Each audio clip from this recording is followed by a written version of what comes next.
गोविंद गोविंद गोपाल भज मन गोविंदा गोविंदा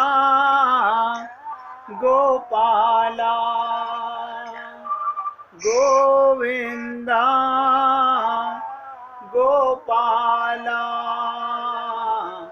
गोविंद गोविंद गोपाल भज मन गोविंदा गोविंद गोविंद गोपाल भज मन गोविंदा गोविंदा गोपाला गोविंदा गोपाला गोविंद गोविंद गोपाल भज मन गोविंदा। हे पुण्य आत्माओं, बहुत एकाग्रचित होकर सुने और साथ में सबसे निवेदन करता हूँ, बिना समझे आगे बिल्कुल ना बढ़े। आपको कहीं पर भी कोई चीज़ समझ में ना आए तुरंत पूछ लीजिए। ये सोचोगे हम बाद में पूछ लेंगे, मिलने पर पूछ लेंगे, इम्पॉसिबल।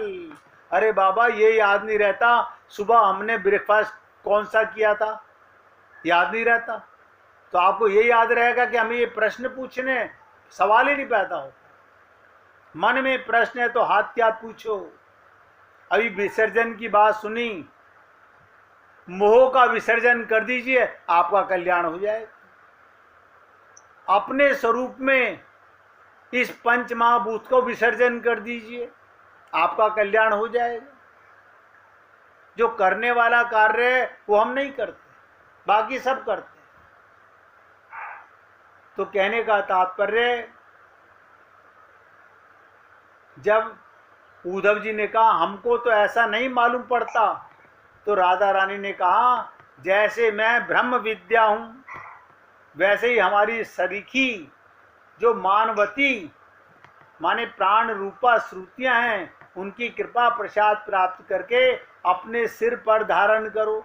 सिर पर धारण का मतलब हृदय में धारण करो, यानी श्रुतियों का अनुसंधान करो, उनकी शरणागति में जाओ।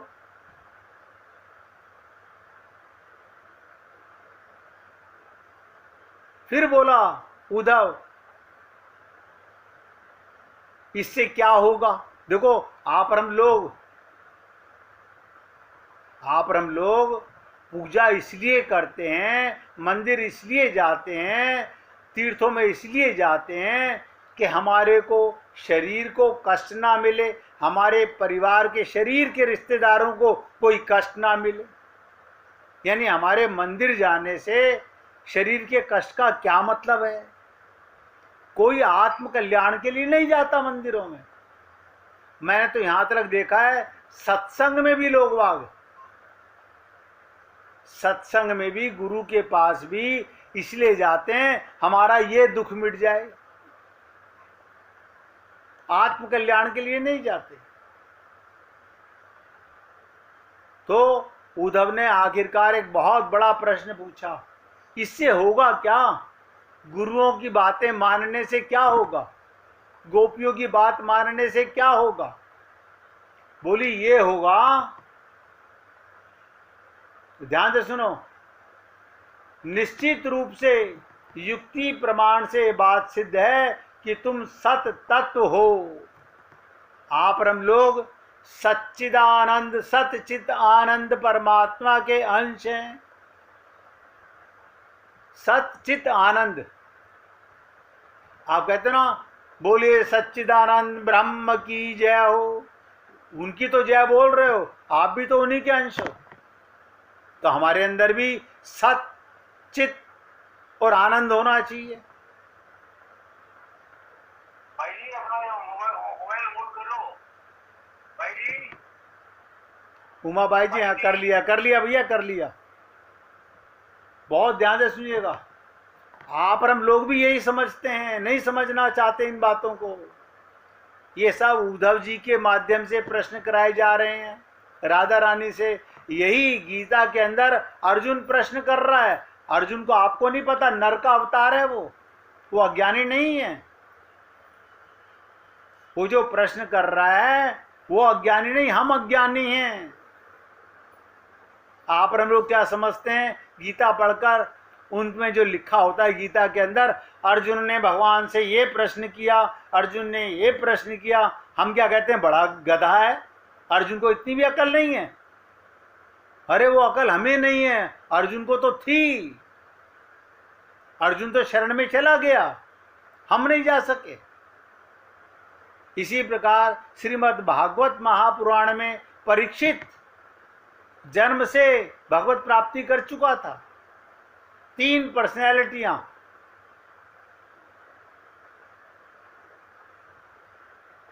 जिनको जन्म से ही भगवत प्राप्ति थी, बचपन से ही मां के गर्भ में। बताइए, जिस परीक्षित को मां के गर्भ में भगवान का प्रेम मिल चुका हो, वो बाहर सुखदेव परमहंस से प्रश्न इसलिए नहीं करता, वो हमारे लिए प्रश्न करता है। और हम समझते हैं कैसा मूर्ख है ये, गुरु से कैसे कैसे प्रश्न कर रहा है।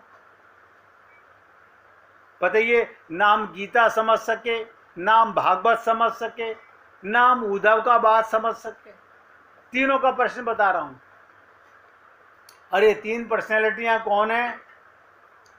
बहुत बार निवेदन किया गया। कोई भक्त बता सकता है 3 कौन सी पर्सनैलिटियां हैं जिनको मां के गर्भ में ही भगवत प्राप्ति हो चुकी थी, यानी पृथ्वी पर आए तो भगवत प्राप्ति करा के आए थे, उन्हें भगवत प्राप्ति पहले से प्राप्त थी। किसी भक्त को याद हो इसलिए पूछ रहा हूं कि कई बार निवेदन किया गया, आज फिर दोबारा सुन लीजिएगा। उमा बाई जी बताना चाहती हैं, बताइए बाई जी। जी मेरे को 2 का नाम याद है, प्रहलाद जी हाँ, और एक यही परीक्षित जी। चलिए, बहुत सुंदर, आपने 2 का नाम बताया, हम बहुत कृतार्थ हुए। तीसरा नाम है सुखदेव परमहंस। देखिएगा, ये 3 पर्सनैलिटियां ऐसी हुई हैं पृथ्वी पर जो मां के गर्भ से भगवत प्राप्ति करके होती।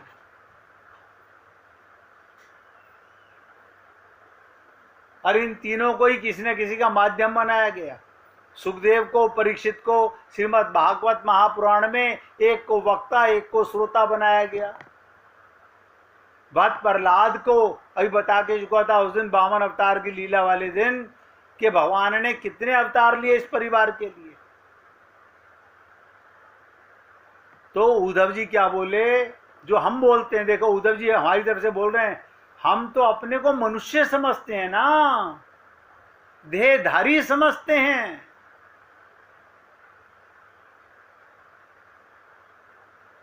बताइए, हम बोल रहे हैं नहीं, जैसे हम बोलते हैं हम स्त्री हैं, हम पुरुष हैं, हमें देह का ज्ञान है, आत्मा का ज्ञान नहीं है। यही उद्धव जी हमारी तरफ से बोल रहे हैं, अज्ञानियों की तरफ से। तो राधा रानी ने क्या कहा, दुर्ज्ञान, तुम्हारा यही रूप विडंबनीय है, यही सबसे बड़ा कष्ट का कारण है।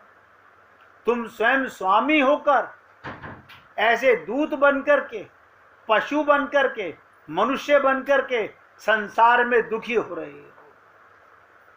आप और हम लोग आते हैं चले जाते हैं, आते हैं चले जाते हैं। अब बहुत से लोग तो हमसे क्या कहते हैं, अब ये मोह थोड़े ऐसे मर जाएगा हमारा।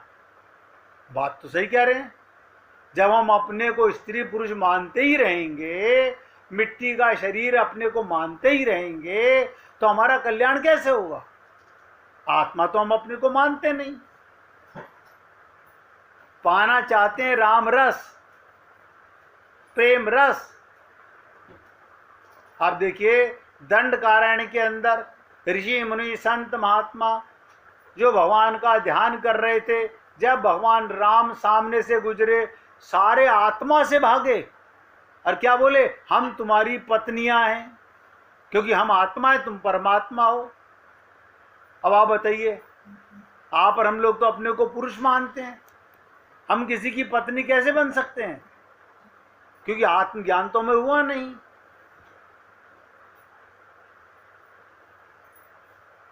तो साफ कहा उद्धव जी ने हमारी तरफ से, हम अपने को देहधारी समझते हैं, तो उन्होंने कहा यही तुम्हारी विडंबना है। तुम स्वयं स्वामी होकर, आत्मा होकर, ऐसे दूत बनकर, पशु बनकर, मनुष्य बनकर संसार में दुखी हो रही हो।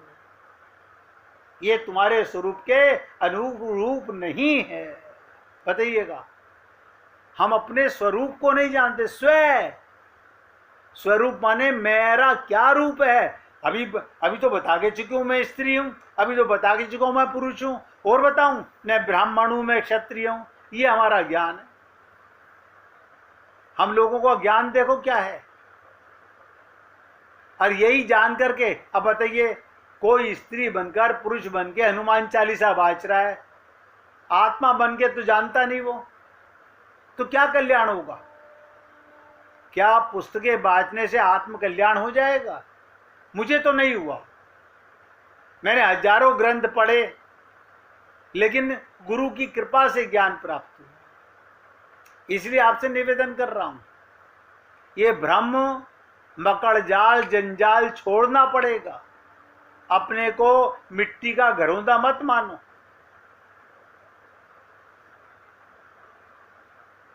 तो कितनी बड़ी बात कही, ये तुम्हारे स्वरूप के अनुरूप नहीं है। देखिए, दो शब्द, स्वरूप, आत्मा के अनुरूप नहीं है मिट्टी का शरीर। बताओ, चेतन होकर तुम जड़ मानते हो अपने आप को? जो आदमी चेतन है, आत्मा है, और वो अपने को मिट्टी माने, तो कितना मूर्ख है वो आदमी। और हम ही हैं, कोई बाहर का व्यक्ति नहीं है।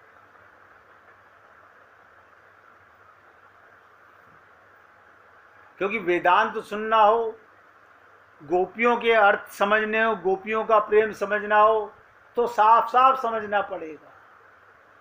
किंतु प्रेम और भक्ति के प्रसंग में वेदांत खींच तान करके निकाला जाता है। क्या बताओ, ध्यान सुनिएगा। जहां प्रेम और भक्ति की बातें हैं, आत्मा और परमात्मा की बातें हैं, वहां आपको पुरुष, स्त्री, ब्राह्मण, क्षत्रिय, वैश्य, व्यापारी, सर्विसमैन, इन सब से हटना पड़ता है, हटना पड़ता है। अन्यथा रंग में भंग हो जाता है। आप भी सोचते होंगे कैसी कैसी बातें सुनने को मिलती हैं। अब भौरा ठिठक गया। किशोरी जी को ऐसा मालूम पड़ा ये कुछ कह रहा है। भौरा बोला, बोलता तो है नहीं, गुनगुनाता है। जैसे हम, कोई हमारी बुराई कर रहा हो, हम उसका जवाब ना दे पाए, अंदर ही अंदर गुनगुन गुनगुन करते रहते हैं। पर जिसके मन में जैसा भाव रहता है, वो वैसा गुनगुनाहट से निकाल लेता है। हम अंदर ही अंदर गुस्सा करके, कोई हम पे क्रोध करे, हम उसका गुस्सा कैसे निकालेंगे? अंदर ही अंदर गुस्सा करके निकाल देते हैं। जब प्रियतम को मान होता है, जब प्रियतमा को मान होता है, तब ऐसा लगता है सामने वाला प्रियतम की बात कर रहा है और वो उसका उत्तर देती जा रही है। जब भौरा ठिठक गया और गुनगुनाया, तो किशोरी जी को ऐसा लगा वो कह रहा है, हे स्वामिनी जी, तुम्हारे प्राण प्रिय श्याम सुंदर जब से मथुरा गए हैं, तुम्हारे ही ध्यान में तब से मग्न रहते हैं। अरे वो तू क्या बता रहा है? आप बताओ, अगर किसी संत को हम ये कहें सदा भगवान तुम्हारे को याद करते हैं, तो उन्हें पता ही है।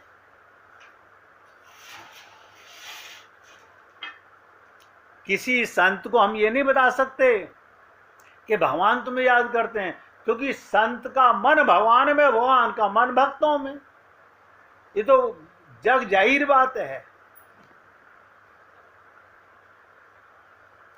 अब अभी भी उद्धव जी वो बातें नहीं समझ पा रहे। कह रहे हैं जब से तुम्हारे प्राण प्रिय श्याम सुंदर मथुरा गए हैं तुम्हारे ही ध्यान में, तब से मग्न रहते हैं। अरे इस बात को तू क्या बता रहा है, वो तो गोपियों को नहीं पता।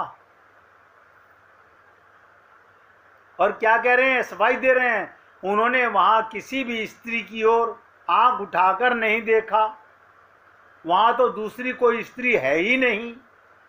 आपकी या गोपियों की बात सौत है ही नहीं। क्योंकि मैंने आपको बताया था कुब्जा के पास भी कृष्ण तब तक गए नहीं थे जब उद्धव जी लौट कर गए। उद्धव जी के मन में शंका हुई कि कृष्ण कृत घन है, गोपियों ने इतना प्रेम किया, अब वो इतने निष्ठुर उनको छोड़कर चले आए।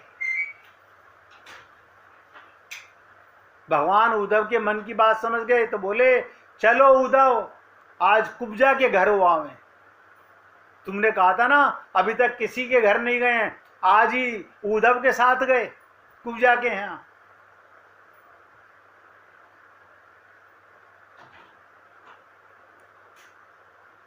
कुब्जा के घर हुआ में उद्धव जी ने सोचा ये तो कुब्जा कोई नहीं छोड़ते हैं, जिसका कुल अच्छा नहीं, आचार पवित्र नहीं, ज्ञान प्रेम भी नहीं, उसने जरा सा प्रेम किया श्री कृष्ण से, और उसके प्रेम के भी जब ये कृतज्ञ हो जाते हैं। यानी कुब्जा ने एक बार मन में इच्छा की, उसके घर जाने को तैयार है। तो गोपियों के प्रेम के प्रति कृतघ्न कैसे हो सकते हैं बताइएगा। भगवान बता तो रहे थे उद्धव को ये, अरे मुझे तो कोई एक बार सच्चे मन से याद कर ले, मैं उसके पीछे पीछे दौड़ता हूं। अब आप सोच लीजिए हमने अभी तक सच्चे मन से नहीं किया। क्यों? हमारे मन में दुनिया पहले है, कहीं ना कहीं स्वार्थ है।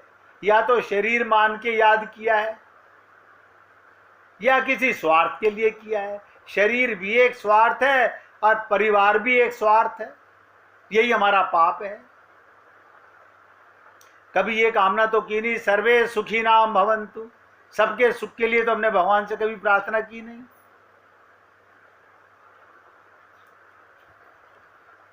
देखिए बड़ी अटपटी बातें हैं ये।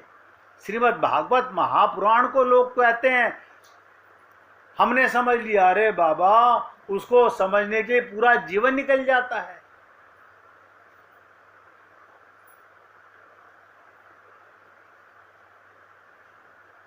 अभी तो कुब्जा से भेंट भी नहीं हुई, केवल उसको भरी सड़क में कुब्जा कंस के लिए चंदन घोल के ले जा रही थी। और कुब्जा का मतलब आप समझते हैं, कुबड़ी झुकी हुई। और कान्हा ने क्या करा, वो चंदन लेकर के ये किसके लिए ले जा रही है कि राजा साहब के लिए बड़े नखरे में बोली, क्योंकि मुंह लगी हुई थी कंस की। भगवान ने क्या करा, उसके पैर पे अपना चरण रख के उसकी ठोड़ी पर खाली हाथ लगाया था, ठुड्डी उठाकर सीधा कर दिया एक बार। भगवान ने ऐसा आक्षेप करने का तो कोई कारण नहीं है कि वहां जने जने से मिलते हैं और उनको माला के कुमकुम लेकर भौरा आया तो बोलते हैं कृष्ण का दूत हूं।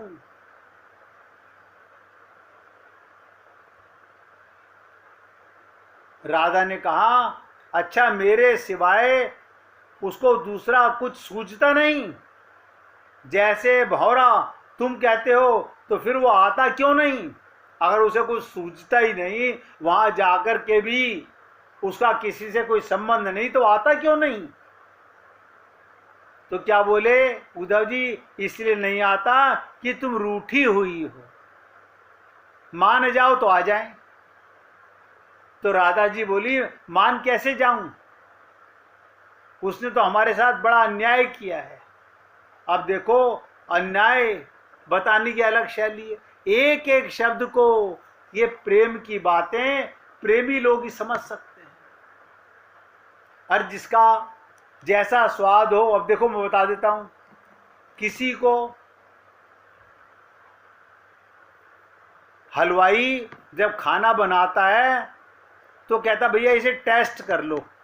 अब वो किसको टेस्ट कराता है, सब लोग कहते हैं जरा आप कराइए टेस्ट, आपका टेस्ट बहुत बढ़िया है, आपको पता चल जाएगा कि गोलगप्पे का पानी कैसे है, टिक्की की सौंठ कैसी है, चटनी कैसी है। अब देखो ना, ऐसे ही ये प्रेम की अटपटी बातें हैं। सत्संग सुनना एक बार मन में आ जाए और इसकी चटपटी लग जाए तो फिर सर फूटे या माथा मैंने तेरी राह पकड़ ली। अभी हम लोगों को वो स्वाद पूरी तरह से लगा नहीं। 1 मिनट फिर कीर्तन करेंगे, फिर आगे बढ़ेंगे। राधे राधे गोविंदा।